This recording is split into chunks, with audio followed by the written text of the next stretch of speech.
Indonesia ini mau dibikin kayak junta Myanmar. Oh, enggak lah. Kesannya seperti itu. Ya, Nah, ya, ya.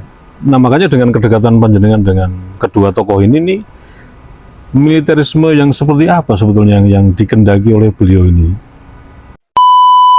Kalau di Pak Prabowo ini, kalau saya melihat beliau militer, tapi dia tidak mengedepankan kekerasan, terus kemudian hal-hal yang sifatnya represif. Nah, ini terlepas dari apa yang sudah terjadi ya di 98 ya. Pihak-pihak yang dalam tanda petik jadi oposisi yang tidak senang dan lain sebagainya itu malah ingin membentuk, mengkondisikan bahwa Pak Prabowo itulah militer. Untuk masyarakat sekarang ya, dilakukannya reformasi di awal, tapi ya ujung-ujungnya sampai sekarang Ya sudah nggak terbukti lah. hampir 30 tahun reformasi, demokrasi kita hanya sebatas, ya mohon maaf, demokrasi pesanan. Semua ya, oke, nyala semua, oke. Nah, mana nih? Ulangi lagi. Ada. Oke, bismillahirrahmanirrahim. Assalamualaikum sahabat Awi Kertapati. Kita di satu tempat dan alhamdulillah yang di samping saya ini sahabat lama saya, lama sekali. Dan alhamdulillah sekarang bisa ketemu. Saya manggilnya tuh, panggilan akrabnya adalah Mas Doni. Tapi nanti bisa langsung panjenengan perkenalkan Mas, jenengan ini namanya lengkap siapa. Kemudian ini penting sekali karena apa? Beliau ini ada keterkaitan ya dengan presiden yang kedua, dan mungkin juga ada keterkaitan dengan presiden hari ini. Nah, lebih lengkapnya, lebih jelasnya, monggo Mas, jenengan perkenalkan dan kita mulai diskusi hari ini. Monggo. Selamat malam, Assalamualaikum warahmatullahi wabarakatuh. Saya Doni Sosial Nugroho. Orang-orang manggil saya Doni. Kalau orang-orang lama tahu saya Doni Badak. Ya. Mas Doni Badak. Ya. Oke. Jadi sebetulnya ada histori apa nih Mas dengan Pak Soeharto, apalagi dengan Presiden Prabowo hari ini? Artinya histori itu pastikan panjenengan lebih tahu ya, lebih tahu sebetulnya Pak Soeharto, apalagi dengan Pak Prabowo, yang jelas dua-duanya militer.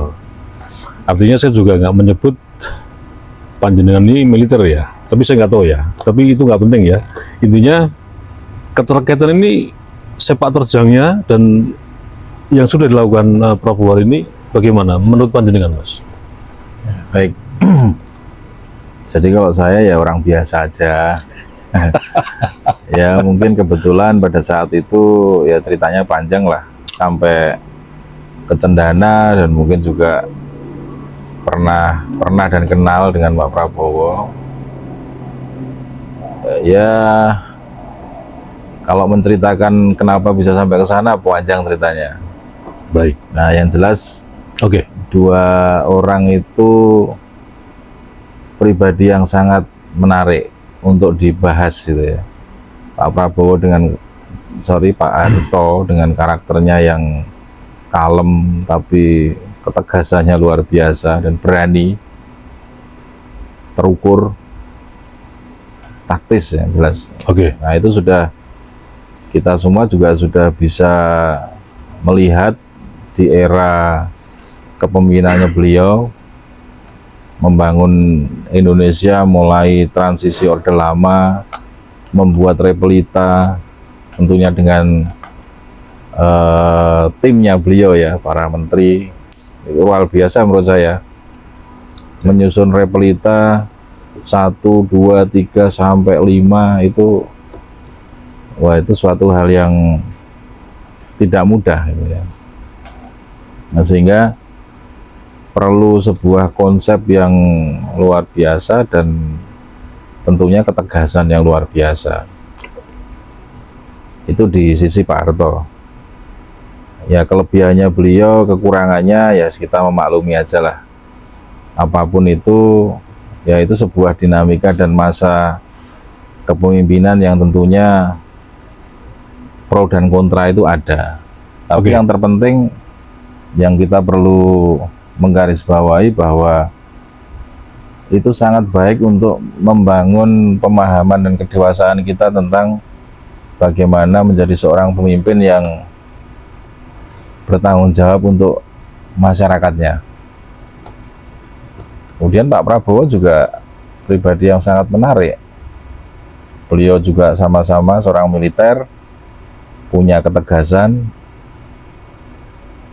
tetapi ada sisi lain yang unik ini. Oke. Keikhlasannya beliau iya, iya. ini.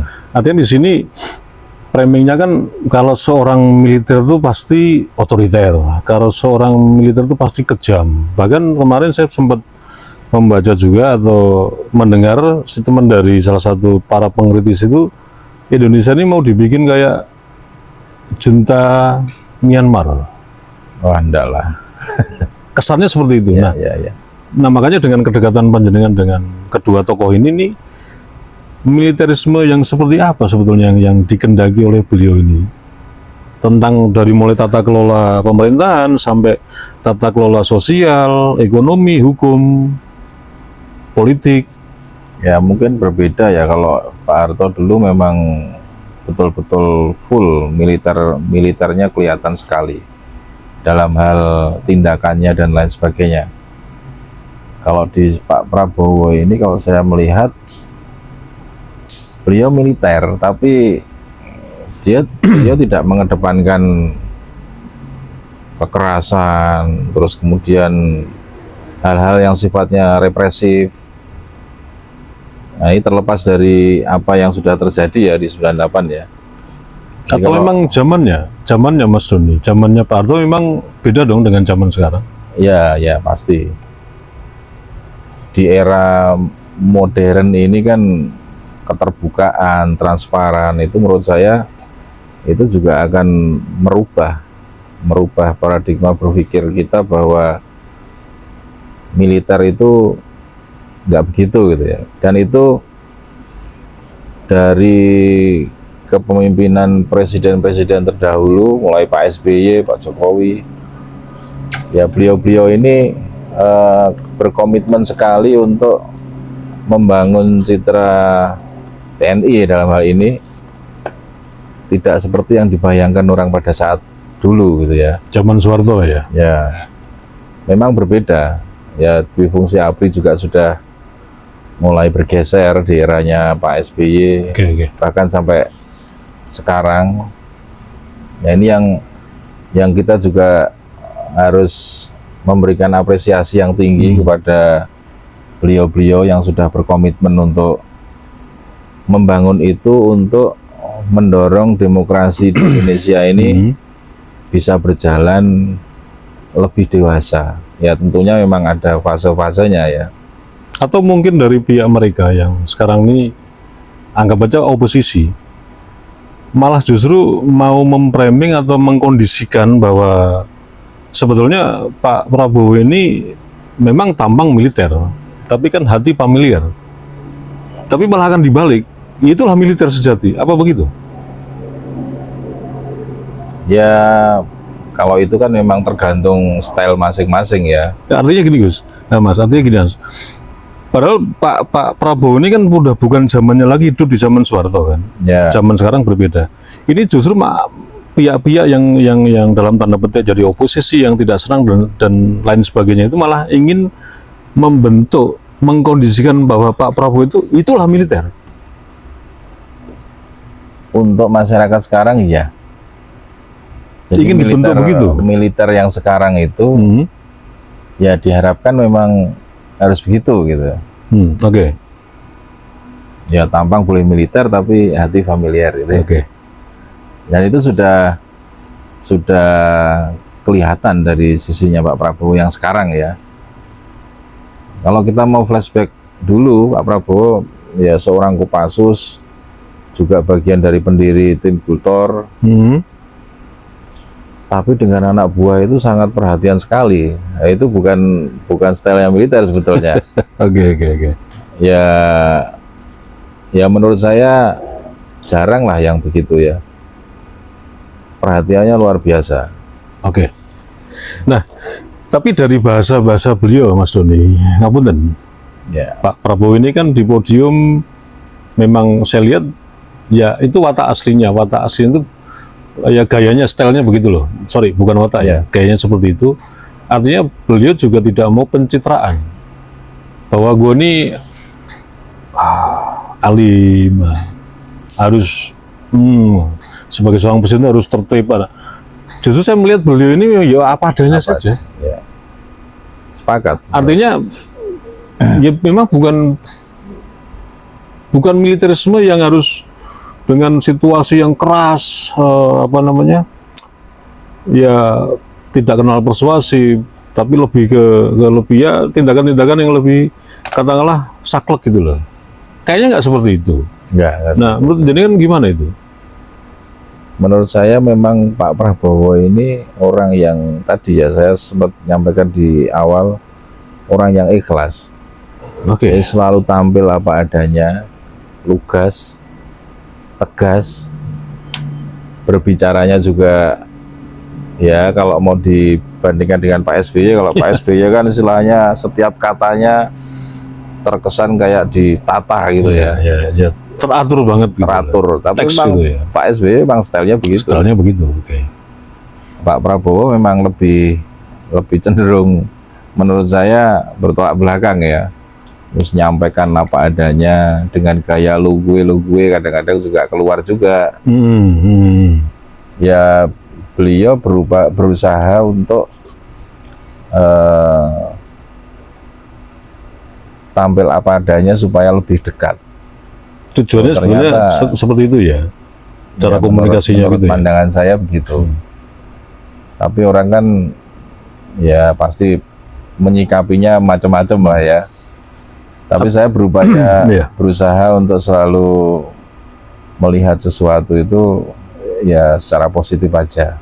Karena belum tentu yang banyak mengkritisi itu ketika didudukkan di situ atau mungkin di bawah-bawahnya gitu ya, itu juga bisa sesuai harapan dan amanah masyarakat ya. Belum tentu.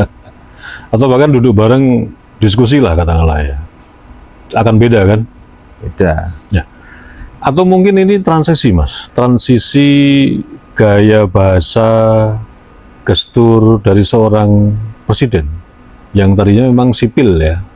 Saya nggak mau mengkotasi antara sipil dan militer, enggak ya, tapi apa ini mungkin transisi yang tadinya gayanya diam, sepenggal-sepenggal, kalem, bahkan cenderung diem, ini langsung dikebrak, ceplos-ceplos. Apa ini hanya transisi sebetulnya persoalannya, dan masyarakat memang bisa jadi belum siap.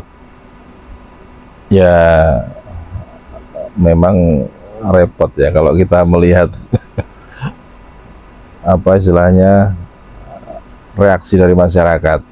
Tapi memang ya jujur harus kita katakan Pak Prabowo itu apa adanya, tidak suka pencitraan. Ya inilah sosok militer yang mungkin tidak seperti militer. Oke, baik. Lebih seperti sipil lah gitu ya. Lebih seperti sipil ya, oke. Gitu. Dan kalau saya melihat mungkin beliau punya target atau misi ke depan ya, bahwa dengan begini masyarakat itu dibangun rasanya untuk bisa menilai secara positif dan objektif bahwa oh ini pencitraan, oh ini apa adanya. Nah inilah yang diharapkan beliau untuk Indonesia ke depan. Tidak hanya baik di depan, tapi di belakang ya seperti halnya inilah mulai dilakukannya reformasi di awal, tapi ya ujung-ujungnya sampai sekarang ya sudah nggak terbukti lah. Hampir 30 tahun reformasi, demokrasi kita hanya sebatas ya mohon maaf demokrasi pesanan. Ya mungkin lebih seperti itu ya. Jadi Bapak ini, Pak Prabowo ini mengajak masyarakat semua itu wis kowe ora ngomong apa wis karepmu ngomong. Nah, saya ralat bukan karepmu. Kamu mending ngomong apa adanya aja tentang saya. Silahkan ngomong. Jangan tedeng aleng-aleng seperti beliau kan ngomong kau, lu, gua. Ya. Sorry ya, itu bahasa kan juk-juk untuk lebih akrab sebetulnya. Ya. Dengan bahasa-bahasa itulah. Artinya Prabowo di sini kan memahami bahasa-bahasa akar rumput. Ya. Atau bagaimana? Atau mungkin akan merubah bahwa masyarakat juga harus menilai apa adanya. Betul. Jadi kalau secara pribadi ya, saya melihat beliau ini punya misi jangka panjang, membangun kesadaran dan pemahaman masyarakat bagaimana menilai seorang pemimpin yang diamanai oleh rakyat dengan lebih objektif, tidak karena faktor apa-apa. Dan itu Pak Prabowo ya dengan ikhlas saja. Saya begini, Oke. diberitakan begitu, ya sudah apa-apa. Yang penting saya tetap kerja, nanti waktu yang akan menjawab. Tidak harus dibantu dengan para influencer yang mungkin seperti pemerintahan sebelumnya ya. Relawan, buzzer, kan kayaknya nggak ada ya. Ya ada, tapi itu betul-betul bukan karena atas perintah gitu ya. Oke. Muncul dengan alami. Ya, tidak dikondisikan gitu ya. Ya, itu yang diharapkan dia mungkin begitu. Nah, atau jangan mungkin ada pengalaman khusus Mas dengan beliau. Ya entah apa itu pengalaman, tapi yang paling berkesan soal Pak Prabowo ini. Kalau yang paling berkesan ya sangat perhatian sekali beliau itu dengan timnya ya. Oke. Ya contohnya kemarin lah di medsos kan muncul ada yang ulang tahun. Ya itu sebetulnya yang nge-share itu yang perlu dipertanyakan itu. Saya yakin beliau juga nggak kepengen dipublikasikan juga, yaitu alami aja. Tapi mungkin juga karena sudah terlanjur ya sudahlah. Itu juga bagian ya saya apa adanya, ya emang begini mau gimana. Saya nggak tutup-tutupi. Meskipun di framing sebelumnya kan ngomong udahlah dari bupati, wali kota, gubernur, udahlah seremoni tentang ulang tahun hari jadi udahlah dikurangi lah. Obrolan sampai di sini tidak tuntas. Seharusnya berdurasi 30 menit. Narsum tidak berkenan obrolan sisa menit berikut ditayangkan. Sangat sensitif.